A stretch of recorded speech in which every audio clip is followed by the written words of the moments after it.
New মার্কেটের সামনে হঠাৎ একটা পিচ্চি মেয়ে বলে উঠলো, বাবা বাবা দেখো ছেলেটা আমাকে চোখ মারছে। ওর বাবা বলল, কোন ছেলে মা, কোথায় সেই হারামজাদা? মেয়েটা ওর হাতের আঙ্গুল আমার দিকে করার সাথে সাথে আমার কলিজা শুকিয়ে গেল। দেখি পাশে দাঁড়িয়ে থাকা ওর বাবা আমার দিকে কটমট দৃষ্টিতে তাকিয়ে আছে। বেডি দেখলে মনে হয় ছোটখাটো একটা দানব। প্রেমিকার সাথে দেখা করব বলে মার্কেটে দাঁড়িয়ে আছি। ওই 4-5 বছরের পিচ্চি মেয়েটা আমাকে প্রথমেই চোখ মেরেছে। প্রথম কয়েকবার পিচ্চিটা মারার পর আমিও দুষ্টামি করে একটা চোখ মেরেছি। দেখে সাথে সাথে ওর আব্বুর কাছে বিচার দিয়েছে। মেয়েটার বাবাকে আমার দিকে এগিয়ে আসতে দেখে দিলাম একটা দৌড়। দেখি আমার পিছু পিছু মেয়েটার বাবাও ছুটে আসছে। এটা দেখার পর আরো জুড়ে দৌড় দিলাম, কিন্তু যতই দৌড়াতে যাই ততই প্যান্ট নিচের দিকে নেমে যায়। 2 হাত দিয়ে কোমরের 2 পাশের প্যান্ট ধরে আছি আর মার্কেটের মধ্য দিয়ে দৌড়াচ্ছি। মনে মনে নিজের বাপের উপর রেগে গেলাম। প্রত্যেকবার প্যান্ট কিনে দেওয়ার সময় এমন ঢিলে ডালা প্যান্ট কিনে দেয়, যার জন্য আমার এই দশা এখন।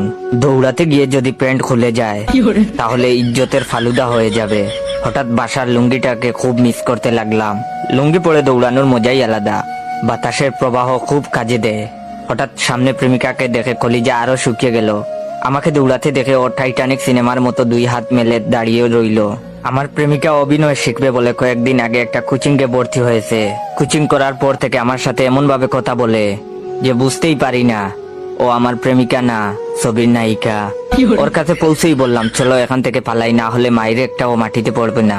আমার কথা শুনে প্রেমিকা বলে উঠলো, না না না, এ হতে পারে না। তোমার সাথে প্রেম করব বলে আমি 7 সমুদ্র 13 নদী পার হয়ে তোমার কাছে ছুটে এসেছি, আর তুমি কিনা আমাকে বলছো এখন থেকে পালিয়ে যাব। ওই শয়তান রাজা আমাদের কিছুই করতে পারবে না। আমাদের ভালোবাসার কাছে ওর অশুভ শক্তি পরাজিত হবেই। আমি তোমার সাথে এই বিশাল রাজ্যে সারা জীবন কাটিয়ে দিতে চাই, প্রিয় জায়েদ খান, টুকু জয় খান। প্রেমিকার অভিনয় দেখে আমার বুঝতে আর বাকি রইল না। পৃথিবী উল্টে গেলেও মাইরের আজমিস নাই। এর মধ্যে দেখি মেয়েটার বাবা প্রায় কাছে চলে এসেছে। প্রেমিকাকে বললাম, তুমি আমার সাথে যাবে কিনা? প্রেমিকা দেখি আবার অভিনয় করে বলে উঠলো, এ জীবন যদি চলে যায় যাক, তবু আমি এই রাজ্য ছেড়ে কোথাও যাব না।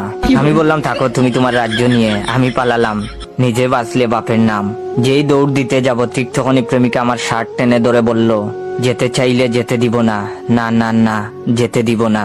তোমায় হৃদমাজারে রাখিব, ছেড়ে দিব না। প্রেমিকাকে বললাম, আল্লাহর দুহাই লাগে আমাকে ছেড়ে দেও। প্রেমিকা আরো শক্ত করে ধরে বলল, না না না, তোমাকে এই সুন্দর রাজপ্রাসাদ ছেড়ে যেতে দিব না। এর মধ্যে পিচ্চি মেয়েটার বাবা এসে আমাকে ধরে ফেললো। কোনো কথা না বলেই নাক বরাবর দিল এক ঘুষি। চোখের সামনে কয়েকটা জোনাকি পোকা দেখতে দেখতে ফ্লোরে পড়ে গেলাম। না, জ্ঞান হারাইনি।